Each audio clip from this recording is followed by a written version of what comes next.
Inside Attica Correctional Facility. For more than a century, this prison has stood as one of the most tightly controlled institutions in the United States. Its walls were designed to keep people in, but also to keep the outside world out. What happened here would eventually force the nation to look inside, and confront uncomfortable truths about incarceration, power, and the limits of control.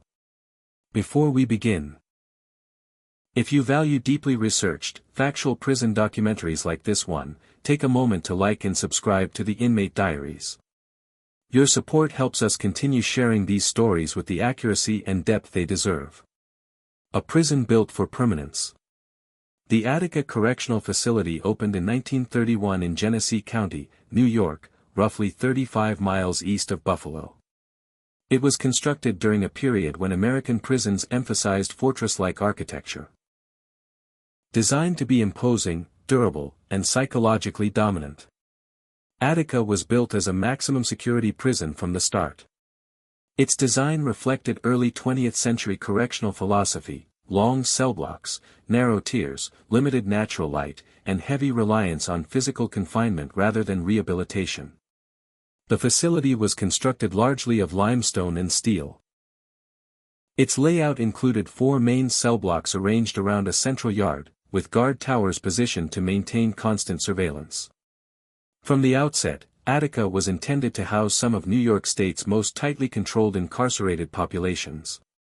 At opening, the prison held roughly 1,600 inmates. Over time, that number would increase, sometimes exceeding its designed capacity, an issue that would later become a major point of concern. Life inside the walls. For decades, daily life inside Attica followed a rigid, highly regulated routine. Inmates were confined to small cells, approximately 6 by 9 feet, often shared by 2 people, especially during periods of overcrowding. Cells contained minimal furnishings: a metal bed, a small shelf, a toilet, and a sink with cold water only. Privacy was almost non-existent. Noise echoed constantly through the cell blocks, amplified by concrete and steel. Movement was tightly controlled. Meals, work assignments, and recreation occurred on strict schedules. Any deviation from routine required authorization from correctional staff. Discipline at Attica was enforced through a combination of physical security and institutional rules. Violations could result in solitary confinement, then commonly referred to as segregation, or the box, where inmates were isolated for extended periods. The psychological effects of this practice were not widely studied at the time and were largely undocumented in official policy discussions. Who was incarcerated at Attica? By the 1960s, Attica housed a racially diverse inmate population, reflecting broader demographic shifts in New York State's prison system. A significant portion of incarcerated individuals were Black and Puerto Rican men, many transferred from urban centers such as New York City.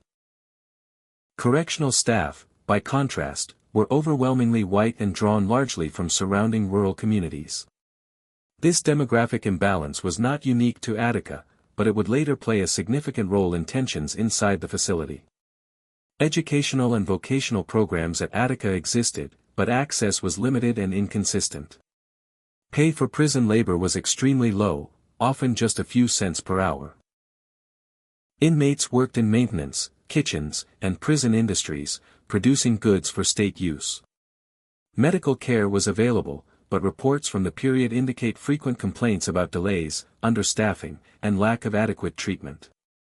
These claims were later documented in independent reviews, though the full scope of deficiencies remains partially disputed due to incomplete records. Rules, restrictions, and silence. Attica enforced strict rules governing nearly every aspect of inmate behavior. Correspondence was censored. Reading material was limited. Personal property allowances were minimal. One frequently cited grievance involved access to basic hygiene.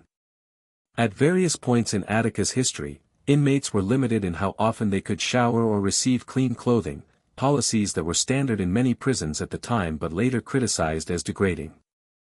Another major issue was communication.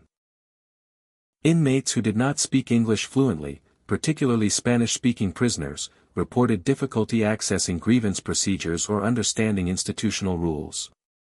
Official documentation confirms that translation services were limited or non-existent during this period. Complaints were often handled internally, with little external oversight. Prior to the 1970s, there was no independent prison ombudsman in New York State. This meant that many grievances never left the walls of the facility. The national context. By the late 1960s, prisons across the United States were under growing scrutiny. Incarcerated people began organizing, peacefully and legally, around issues such as living conditions, racial discrimination, and access to legal resources. Court rulings during this era gradually expanded prisoners' rights, including access to courts and protection from cruel and unusual punishment. However, implementation at the institutional level lagged far behind legal theory. Attica existed within this broader national moment.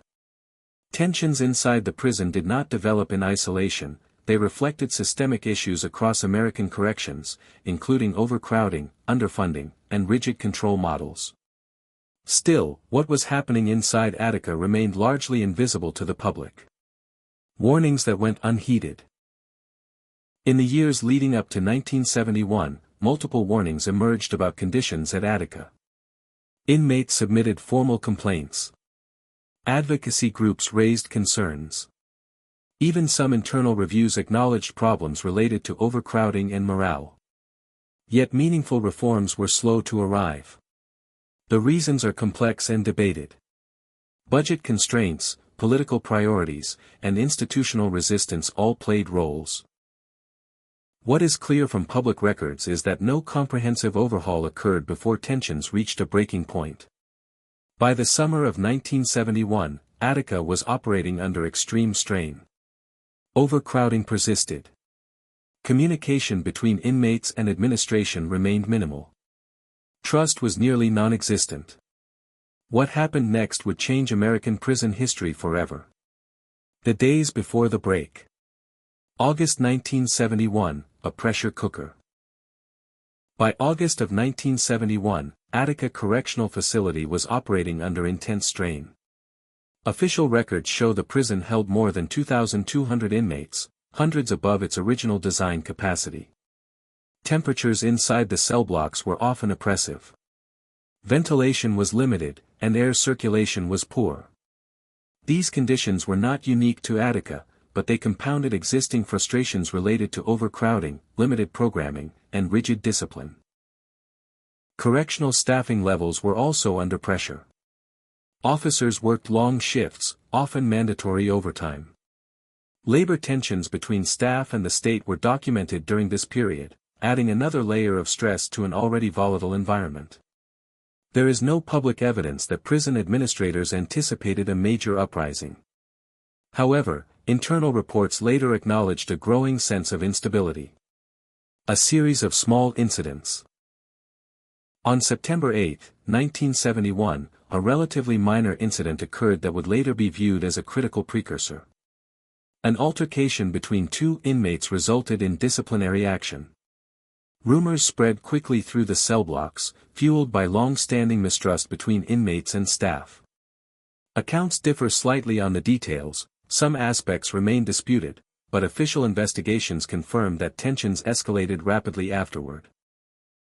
Inmates reported what they perceived as unfair punishment and lack of due process. That evening, multiple cell blocks were locked down. Lockdowns were a standard response, but this one intensified anger rather than restoring calm. By the next morning, September 9, the situation was unstable. September 9, 1971, the uprising begins. Shortly after 8:30 a.m., during a routine movement period, a group of inmates overpowered correctional officers in cell block C, keys were taken. Doors were opened. Within minutes, control spread to other areas of the facility. Officers retreated. Inmates gained access to the prison's central yard, known as D-Yard. By mid-morning, approximately 1,300 inmates occupied the yard. 42 correctional officers and civilian employees were taken hostage. No hostages were killed during the initial takeover. This point is firmly established by official investigations and medical records. The prison was now effectively under inmate control. Organization inside D-Yard. Once in control of D-Yard, inmates began organizing with notable speed. Committees were formed to handle security, sanitation, food distribution, and negotiations. Eyewitness accounts, including those from state observers, describe a surprising level of order. Armed violence among inmates was minimal. Efforts were made to protect hostages from harm. Inmates drafted a list of demands. These included improved living conditions, access to education, fair wages for prison labor, religious freedom, and amnesty from retaliation for participating in the uprising. One demand, full amnesty, would become a major sticking point. The state responds. New York Governor Nelson Rockefeller was informed of the situation within hours. The New York State Police, National Guard, and correctional emergency teams were mobilized. Negotiations began almost immediately. State officials entered the prison yard to speak directly with inmate representatives. Observers included journalists, lawyers, and civil rights advocates. Among the observers invited by inmates were nationally known figures, including Tom Wicker, whose presence would later provide crucial documentation. Despite ongoing talks, the state refused to agree to amnesty. This refusal was consistent throughout negotiations and later confirmed by official statements. 4 days of stalemate. From September 9 to September 13, Attica remained under inmate control. Conditions inside D-Yard deteriorated as days passed. Food supplies were limited. Sanitation became increasingly difficult. Despite these hardships, hostages remained alive. Medical examinations conducted after the retaking of the prison confirmed that hostages had not been physically harmed by inmates prior to the assault. Negotiations continued intermittently. Inmates made concessions. The state made limited offers regarding future reforms but stood firm on amnesty. By the early morning of September 13, the state decided to retake the prison by force. That decision would have irreversible consequences. September 13, 1971, the assault. At approximately 9:46 a.m. on September 13, New York State Police helicopters dropped tear gas into D-Yard. Troopers and correctional officers advanced immediately afterward. Gunfire erupted within seconds. The retaking of Attica lasted roughly 15 minutes. When it ended, 39 people were dead, 29 inmates and 10 hostages. One additional inmate would later die from injuries sustained during the assault, bringing the total to 40. Contrary to initial official statements, all but one of the deaths were caused by gunfire from law enforcement. This fact was established through autopsies and ballistic evidence. Early claims that inmates had killed hostages by slashing their throats were later proven false. The aftermath inside the walls. In the immediate aftermath, surviving inmates were subjected to harsh treatment. Numerous testimonies described physical abuse, forced nudity, and prolonged intimidation by authorities. These allegations were investigated in subsequent years. While some details remain contested, official inquiries acknowledged credible evidence of mistreatment. No state troopers or correctional officers were criminally convicted for actions taken during the assault. The events at Attica shocked the nation. The truth buried, then unearthed. The official story. In the hours after the prison was retaken, state officials released an account of what had happened inside Attica Correctional Facility. According to these initial statements, hostages had been brutally killed by inmates, some allegedly by having their throats cut. These claims were widely reported in national media within hours. Newspapers across the country ran headlines describing savage violence carried out by prisoners. But almost immediately, questions began to emerge. Medical examiners conducting autopsies on the deceased found no evidence that hostages had died from knife wounds inflicted by inmates. Instead, autopsy reports showed that the vast majority of those killed, both inmates and hostages, had died from gunshot wounds. The bullets were traced to law enforcement weapons. Autopsies and evidence.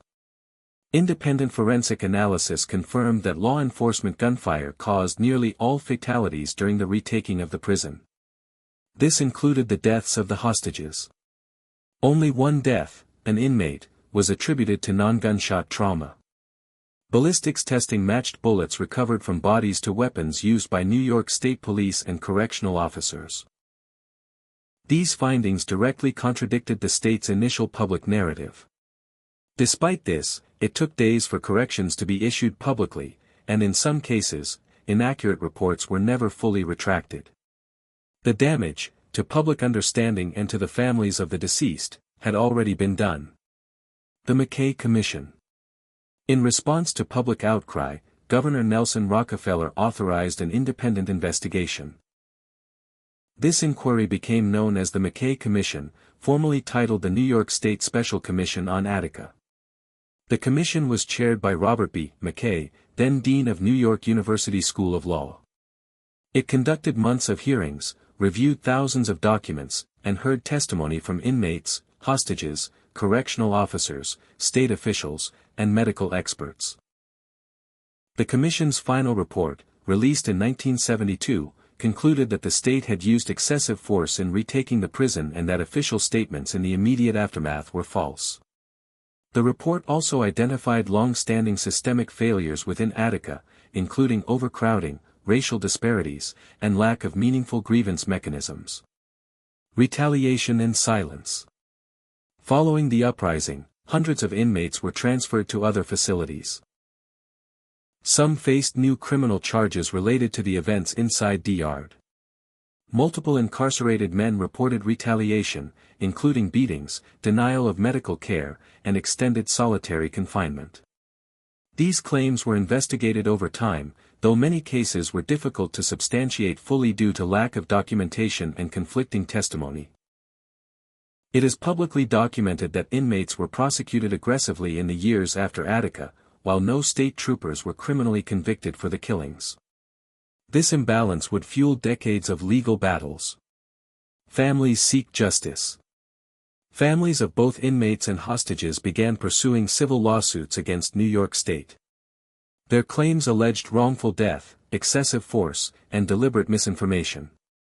These cases moved slowly through the courts. Some were dismissed. Others were delayed for years by procedural challenges and appeals. It was not until the late 1990s and early 2000s that significant legal resolutions began to emerge. Settlements and acknowledgement.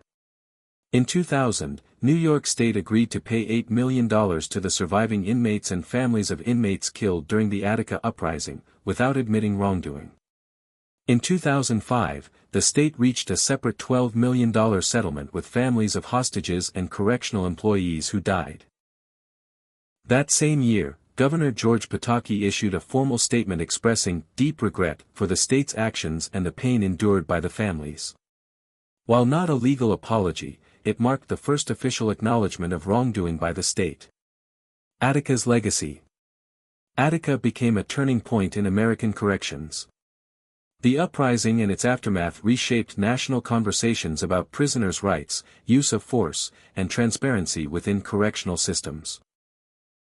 Legal reforms followed across the country, including expanded access to courts, improved oversight, and changes to grievance procedures. While these reforms were unevenly implemented, Attica ensured that prisons could no longer operate entirely out of public view.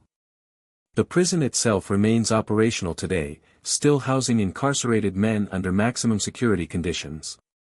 The events of 1971 continue to be studied, debated, and remembered. Not as a legend, but as a documented moment when the reality inside prison walls became impossible to ignore. Attica is not just a place, it's a reminder. A reminder of what happens when power goes unchecked, when voices are ignored, and when institutions are allowed to operate in silence.